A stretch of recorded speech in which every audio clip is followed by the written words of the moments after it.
Welcome back, everybody. Today's topic, we are going to cover the history of territorial expansion in the United States, starting from its origins in 1612 all the way up to 1850. It's a lot of information, a lot of history to go through, and we're going to try to do it as quickly as possible without missing any key information. So that in itself is going to be a task. As you see right here, this is a map that pretty much summarizes what we're going to go over in detail. The general history of territorial expansion in the United States in stages, if you will, as in, each significant acquisition, each significant addition in real estate to the United States as we moved westward and westward. And one thing that I want to keep you in mind as we continue this conversation, abandon the narrative, which was it was a dominant narrative for many years, that somehow all of this happened without a cost, that this was wide open, barren, empty land, and it was just simply a story of white settlers pushing into the frontiers, pushing the boundaries, establishing settlements, and that was it. And no one got hurt, no one was in the way, and that's completely not true. Every single instance of westward expansion, every single instance of territorial acquisition, there was somebody there. Whether they were Native American or later on Mexican, there was somebody there. And to make way for white settlers, they were pushed out of the way. White settlers went in and pushed the original inhabitants out of the way, often violently. We call this ethnic cleansing nowadays. That's exactly what happened. For every one of those areas to be opened up to white settlement, ethnic cleansing had to take place. Sometimes genocide, the murder of the actual inhabitants to make way for white settlers. And that's kind of like the non-Disney dark version of the story of westward expansion. That's exactly how it happened. This is a story of murder, of theft, of violently pushing people off of their lands to make way for white American settlers until eventually those white American settlers reached the West Coast. Why do I say this?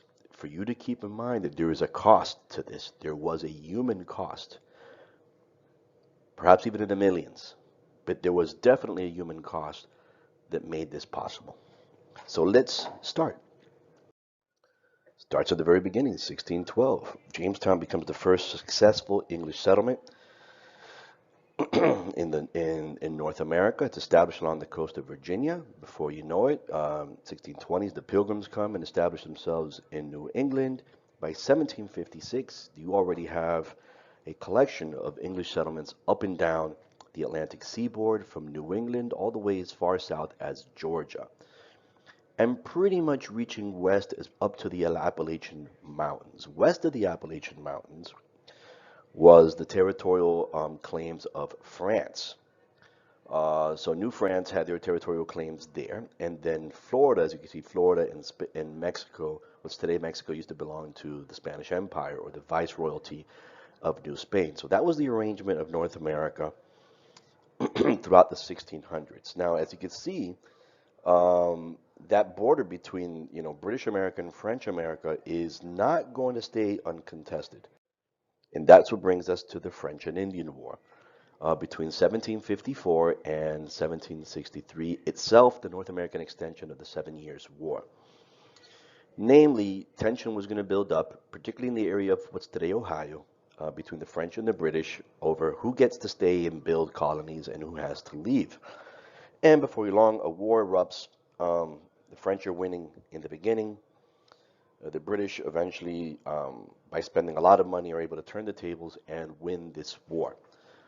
By doing so, they effectively kick the French out of North America. So the French lose all of their territorial holdings west of the Appalachian Mountains, including the region referred to as Louisiana. But that's a little complicated story. And of course, the British colonists were overjoyed. That means we get to push west and expand even further. But because the King of England did not want to continue fighting a war that already existed in England, because the natives of the area were not willing to stop fighting, Basically, a deal was made. Native Americans west of the Appalachian Mountains, we promised that there will be no British settlement west of the Appalachian Mountains. So we fought this war to win that land and then turned around and said we would not settle in that area to avoid a protracted conflict with the Native Americans. Of course, this would create tension between the colonists and the crown, who believed that they fought this war hoping to be able to expand further west into that land, only to have the crown stop them in their tracks. And then later on, this war being expensive, the crown starts to levy taxes on the colonists. Um, that adds to the tense relationship between the colonies and the crown. And as we all know the story, in 1775, the American Revolution broke out between Great Britain and the colonists that would call themselves Americans. They win the American Revolution in 1783. And from that point forward, the United States comes into existence. Now, no longer having to worry about that deal that Britain made with the Native Americans, American settlers are free to push west. And the first area they push west into is what's referred to as the Northwest Territory. What is today Illinois, Wisconsin, Indiana, Ohio, Michigan. In 1787. This actually was performed by the Continental Congress under the Articles of Confederation before the Constitution was written. And the Northwest Territory becomes the first organized territory of the United States.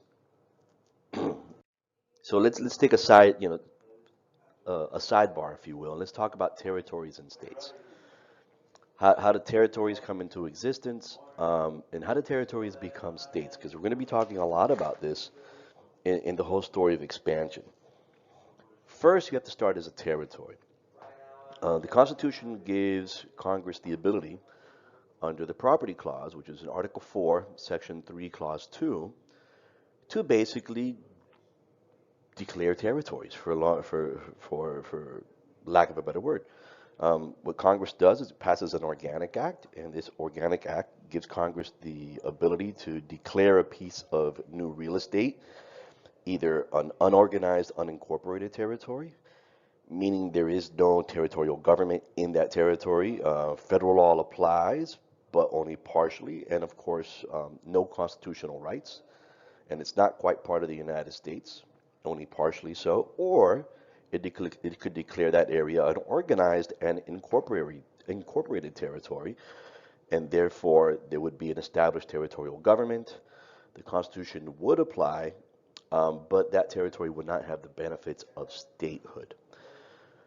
If enough people come into that territory and live, then after reaching 60,000 people, okay, and this was established by the Enabling Act of 1802, that territory could therefore apply for statehood. And again, that's also up to Congress in the New States Clause, Section 3, Clause 1, which stipulates the rules for a territory to be admitted into union as a state. First step would be 60,000 people in that territory that live in that territory would have to petition for statehood. Congress then, having received that petition and being satisfied with it, either would actually require a referendum, a vote, or a letter from the territorial government that demonstrates that the majority of inhabitants would be in favor of statehood. Step 3, Congress would then pass if that referendum does give more than a majority result, then Congress would pass it's called an enabling act, authorizing that territory to hold a constitutional convention and draft a state constitution. Step 4, there would be a vote on that constitution if the majority of people that live in that territory are willing to accept that constitution, which would eventually lead to statehood.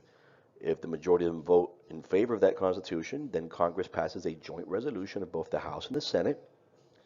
And in doing, Congress does not have to do this, by the way, and could wait as long as they'd like. That's the interesting part. But Congress would pass a joint resolution approving that state constitution, mandating elections be held for governor and legislature, and essentially granting statehood to that territory. There's been exceptions, but just about every state in the Union has come into the Union following the process within Section 3, Article 4 of the Constitution. And so it's 1800, and this is basically what the country looks like. We've expanded into the Northwest Territory, although no new states per se have been created. And in the South, we've expanded up to the Mississippi River. So basically, the United States reaches the Mississippi River. On the other side of that river is Spanish Louisiana. How did that happen? The Spanish backed the British during the French and Indian War. And as a result, as a reward for their cooperation, the British gave the Spanish what used to be French Louisiana. But in 1801, the Spanish traded with the French for Tuscany, which is northern Italy. So in 1801, it reverts back to Spanish hands. So when we talk about the Louisiana Purchase, and we make a big deal about it being French, keep in mind, it was only French for a couple of years before what happened happened. Now, if we look at world history at this moment, the French Revolution finally stabilized. Napoleon Bonaparte has emerged as the new leader of France. And in very short order, he's going to be found himself embroiled in a conflict across Europe. So let's talk about 1803. We know in 1800, I should have mentioned on that last slide, Thomas Jefferson becomes president of the United States. A lot of things are happening in the world while Thomas Jefferson is president. But also something happening in the New World that actually leads to the Louisiana Purchase becoming a reality. And what I'm talking about is the Haitian Revolution, the first successful slave revolt in modern history. Now, Haiti, then Saint-Domingue, was a French colony. The slaves outnumbered whites, and it was an incredibly lucrative place, very profitable. But the slaves rebelled against their masters, and it starts in 1791, and it's a long, protracted affair. It goes all the way up to 1804. Napoleon makes attempts to recapture his island, but fails. At about, one of the last attempts of attempting to recapture the island of Haiti, the situation in Europe is getting worse. It seems like the British are putting together a coalition to go after the French Republic. Napoleon comes to the conclusion that he needs money a lot more than he needs land that's for the most part not empty. Remember, there's people there, but land empty of Frenchmen. And he just tells Jefferson, hey, you're kind of a fan of France and the French Revolution, which is good because the previous presidents weren't. I'd rather have the money. Let me just sell this piece of land to you, okay? And that's what happens. In 1803, Congress approves the Louisiana Purchase, and Thomas Jefferson is responsible perhaps for the largest real estate deal in American history. Again, people are going to be pushed out of the way. For a while, this is going to maintain, it's going to be a territory of the United States, but it's going to be largely unexplored and uninhabited. But over time, that'll change. Now, what happened to the Frenchmen that lived in the Louisiana Purchase? Well, now in the Louisiana Territory, now that you're not under the protection of the French government, you can either stay or you have to leave. Okay? Some of them went north and ended up settling in Quebec. Some of them went south and ended up settling in what is today New Orleans. These are the Acadians, or today the Cajuns. That's where they get their ancestry from. Fast forward a couple of years, and we're back to Napoleon. And Napoleon, of course, is winning these wars. And in 1808, he invades Spain. This is important because now Spanish America is thrown into the maelstrom, if you will. With Spain invaded and occupied by Napoleon's troops, it certainly can't manage, much less govern its colonies throughout Spanish America. And revolutionaries throughout Spanish America take this opportunity to launch efforts for independence starting in 1810. So Mexico starts its war of independence in 1810, so does Venezuela, so does Colombia, so does Argentina, under people like Miguel Hidalgo, Simón Bolívar, José de San Martín. So let's say Spain starts, has its hands full, while it's occupied, and even when the occupation ends in 1814, it's in such a weakened state that it loses effort after effort to regain control of its empire. What does this have to do with American history? Very simple. And those of us, we live in Florida, we should know that Florida also was part of the Viceroyalty of New Spain. Florida was also part of the Spanish Empire. And let's just say the United States was very interested in acquiring Florida and very interested in exploiting the bad situation that Spain found itself in at that moment in order to acquire Florida. Now, a couple of things about Florida real quick, and why Florida might have been an exception to the Spanish, the rest of the empire. Number one, Florida had no gold, so it did not have any value to the Spanish, other than being a buffer, okay? Because very few Spanish actually chose to live in Florida. The authorities in St. Augustine had put in place certain policies to try to give Florida the best possible position to defend itself against any aggression from the north. Number one, in Spanish Florida, slavery was illegal. The effect this had was of encouraging runaway slaves to move into Florida, seeking refuge from slavery across the border. Another policy that was in Spanish Florida was a very neighborly relationship with the Native Americans of northern Florida and southern Georgia, which is the Seminoles, which comes from the Spanish word cimarrón, which means runaway.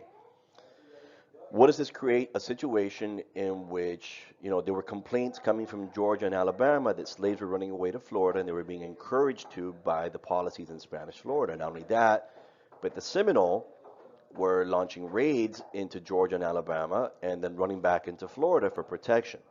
So James Monroe takes the first step to take Florida by basically doing something that no president before him did, invading Florida, knowing that Florida was a Spanish territory, but taking advantage of the fact that Florida had its hands full at the time. And that sparks the first Seminole War, okay? So keep in mind, the Seminole War starts between the Seminoles, who are fighting on behalf of the Spanish, and the Spanish settlers of northern Florida against, U.S. Army coming from Georgia and Alabama. And this is basically an ultimatum to Spain, okay? You probably can't hold on to Florida by arms alone. We could end this conflict if you simply sell Florida, and the war's over, and you already have your hands full. And by 1819, the Spanish were convinced that they could not hold on to Florida through arms alone, and they signed the Adams-Onis Treaty with the United States, signing over Florida to the United States. And from that point forward, Florida becomes a territory of the United States. And of course, Southerners, particularly landowners, are overjoyed because that means they could expand their land holdings and slavery, of course, further south. Remember, we're talking about the South. Not only is this westward expansion involved pushing people off their land, but it also involves expanding slavery into that area. And by the way, fun fact, the money that the United States paid and offered Spain for Florida never actually went to Spain. It went to pay off the lawsuits of slave owners in Florida, in Alabama and Georgia, who complained that their slaves ran away to Spanish Florida. Okay, and so this is what the North America looks like shortly after that. Florida is now a territory of the United States. Louisiana becomes the first territory of the United States carved out of the Louisiana Purchase. But we still have, to the west, we still have Spanish Florida. I'm sorry. Yes, so we have New Spain, the Viceroyalty of New Spain, but that's only going to remain the case until 1821, where the Viceroyalty of New Spain actually becomes the newly independent country of Mexico. But we're going to get back to that in a second. Here comes 1820.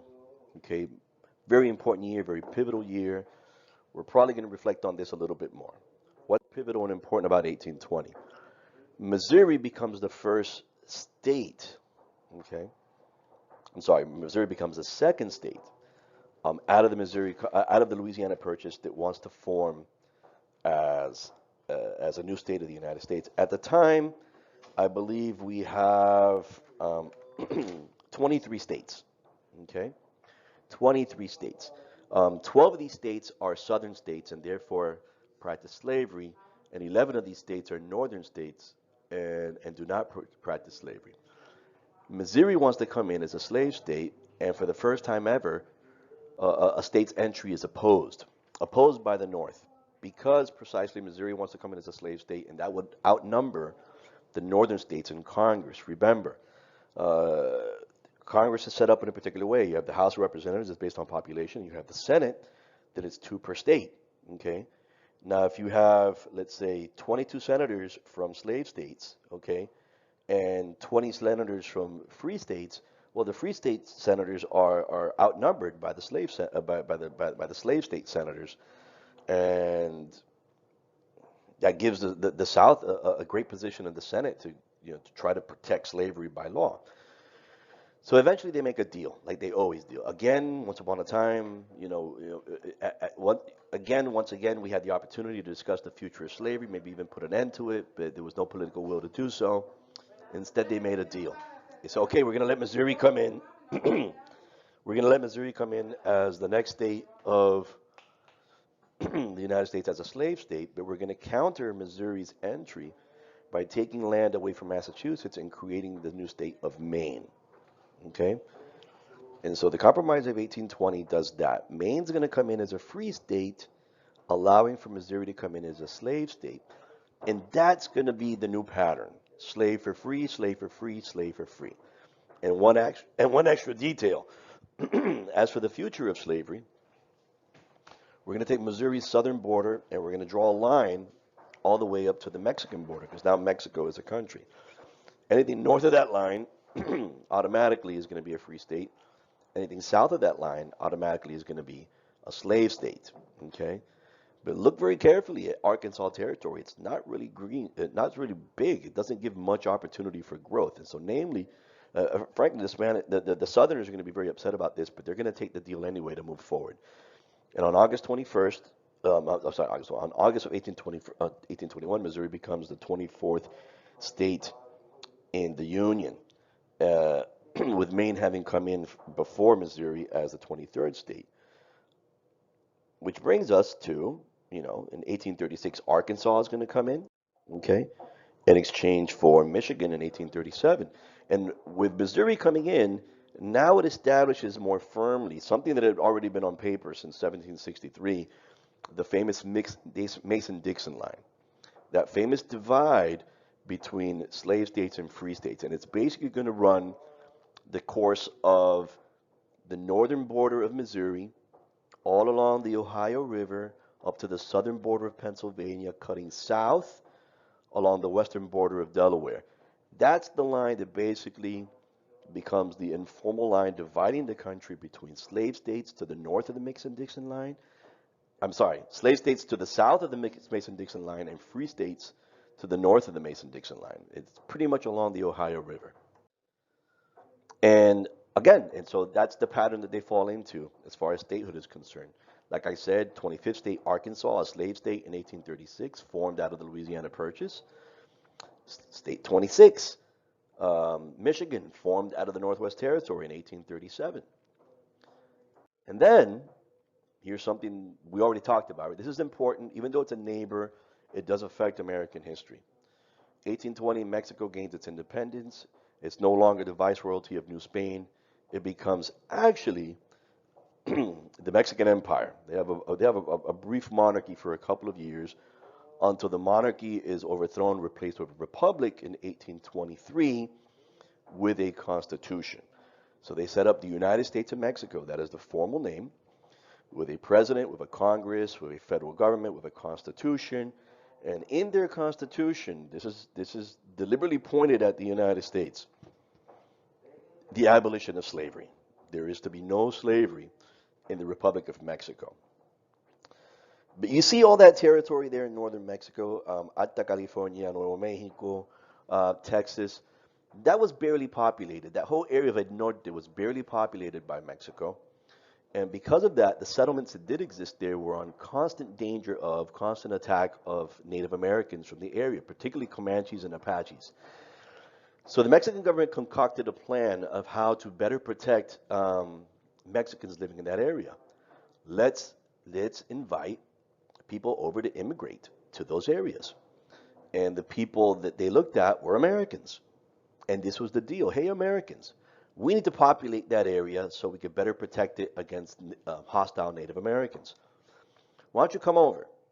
We offer you cheap land or free land, plenty of it, The only drawback, well, the exchange here is that you have to become a Mexican citizen and pledge to obey Mexican laws, become a Catholic, learn Spanish, but most importantly, you can't practice slavery. So if you're going to come over, we're going to give you land, but you can't bring your slaves. And for a while there, um, the vast majority of Americans that made their way to Mexico, becoming Mexicans, did it by law. They took the land, they left their slaves behind, but not everybody likes to obey the law.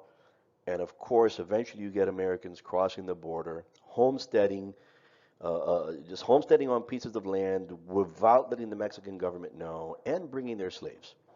And eventually this becomes a problem for the Mexican government. Ironically, this surge in illegal immigration into Mexico coming from the United States. And eventually, some folks in the Mexican government decide to do something about it. And that's what leads to a conflict in Texas. You should know that in 1833, General Lopez de Santa Ana becomes elected in Mexico. He's a conservative. He wants to do away with a lot of the liberal reforms of the early republic. And he does something especially controversial. And a lot of it has to do with responding to the growth of illegal immigration in northern Mexico from the United States. In 1835, he dissolves Congress and the Constitution, and by doing so, essentially becomes dictator. Well, this doesn't go very well with the American communities that lived in what was then the province of Texas, who were very insular. They kept to themselves. They had nothing to do, very little to do with the Tejano community. And it was no secret that the majority of them actually harbored the desire of adding Texas to the United States. And so um, the coup that was performed by Lopez Santa Ana just gave him the ability to do this. So Lopez Santa Ana, he's aware of the hostility coming from these communities, these Anglo communities. They have no interest in becoming Mexicans or obeying Mexican laws. He sends the Mexican army to go and take their weapons that were given to them, cannons and stuff by the Mexican army.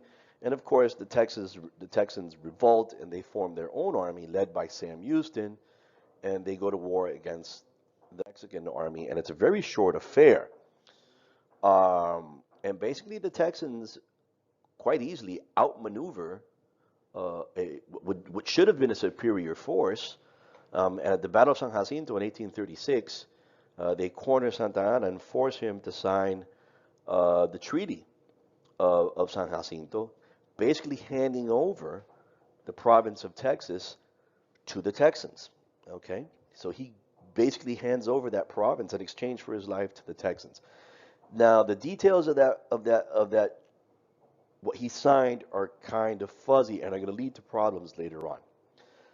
The Texans, overjoyed that now they are independent, they see themselves very much the heirs of the American Revolution, having pulled off the same thing, would love to join the United States. They petition to join, but the United States says no. Why? Because the Texans want to join as a slave state, and as of that moment, there is no free state to offer to counter the entry of the slave state of Texas. And they're going to have to hold on for about 10 years until this guy becomes elected president, James Polk. He's a Democrat, he's a Southerner, he's a slave owner, he owns lots of land and lots of slaves, and he's very much an expansionist. He very much wants the United States to expand west. His campaign promises, when he runs for office, he would like Congress to not only allow Texas to come into the Republic of Texas to come into the Union as a slave state, he also wants Florida to be granted statehood as well. And you would think, well, why would the North ever buy into not just one, but two slave states coming into the Union? And this is the deal that Polk makes with them. Listen, I'm only going to be around for 4 years. If you let Texas and Florida come in, two things. I would not stand in the way of having two new free states joining the Union. And also, I'm going to fight tooth and nail to negotiate Oregon territory that at the time was claimed by Great Britain to be handed over to the United States. And this is how he appeals to northern voters. This is how this southern presidential candidate wins a nationwide election, by promising Southerners Texas and Florida and promising Northerners the Oregon country. And he wins his election in 1845. And in very short order, Florida joins the Union in 1845. Um, and Texas joins the Union that same year. And they're going to have to wait a little bit longer. But in 1846, Iowa and Wisconsin in 1848 joined the Union as free states. But you see, Mr. Polk was more ambitious than that. Once he becomes president, he actually wants all of it. The disputed land between Texas and Mexico, including all of what is today Arizona, New Mexico, Utah, Colorado, and California, which at the time was still part of Mexico. He offers Mexico money in exchange for it. Mexico rejects it. And so he does what he does next, concocts a confrontation as an excuse to go to war and violently take away from Mexico what Mexico did not want to give the United States for money. Part of it goes back to the Treaty of San Jacinto and exactly what was the southern border of the United States with Texas. The Mexicans claimed that the southern border was the Rio Nueces, but the Texans claimed that the border was the Rio Grande. So what Polk does is basically he sends troops to Rio Grande and he blockades it. According to the Mexican government, this is an act of war. We've been invaded by American troops. And so the Mexican troops go and respond. They do so. Before you know it, Polk's in Congress asking for a declaration of war against Mexico, and he gets it. And that begins the 1846 to 1848 two-year-long Mexican-American War, which does not go very well for Mexico whatsoever. They are quickly overwhelmed and overtaken by American forces. John Fremont, marches towards Sacramento and what's today San Francisco and claims it for the United States. General Carey marches to New Mexico and eventually Los Angeles does the same. Winfield Scott attacks Monterrey and then Veracruz. And eventually we have U.S. troops marching into Mexico City itself 2 years later and making very, very strong demands on the Mexican government in order to end the war. Treaty of Guadalupe Hidalgo. But before we get there, as the war is being fought, once again the topic of slavery pops up in Congress. This land that evidently and inevitably is going to be won from Mexico, because that's after all why Polk went to war. What's going to happen with it? How are we going to deal with that land, the future of that land? And Representative David Wilmot passes the Wilmot Proviso. Well, he proposes it to Congress. It doesn't pass, but it poisons the well nonetheless, in that northern states are going to adhere to Wilmot's suggestion that any land captured from Mexico will not allow for the extension of slavery. They would not be slave states. And that's going to accept the Southerners, especially the ones that fought this war and pushed for this war with the idea that they would be able to expand slavery all the way to the Pacific coast. And Mr. Wilmot kind of poisoned the well there, if you will. But in the end, Mexico loses and has to hand over not only the disputed land between Texas and Mexico, but pretty much all of it. Everything was today California, Colorado, Utah, Nevada, Arizona, New Mexico was all part of Mexico, and Mexico lost it to the United States in this war that Mexico did nothing to provoke, that it was waged on Mexico in order to grab real estate, and Mexico lost. In 1853, there is going to be a purchase for additional land.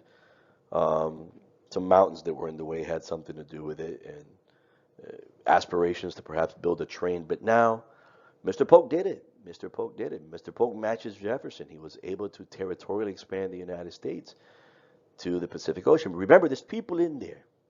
Now the next step, settlement, and what happens to the people living in all that area, Mexican and Native American.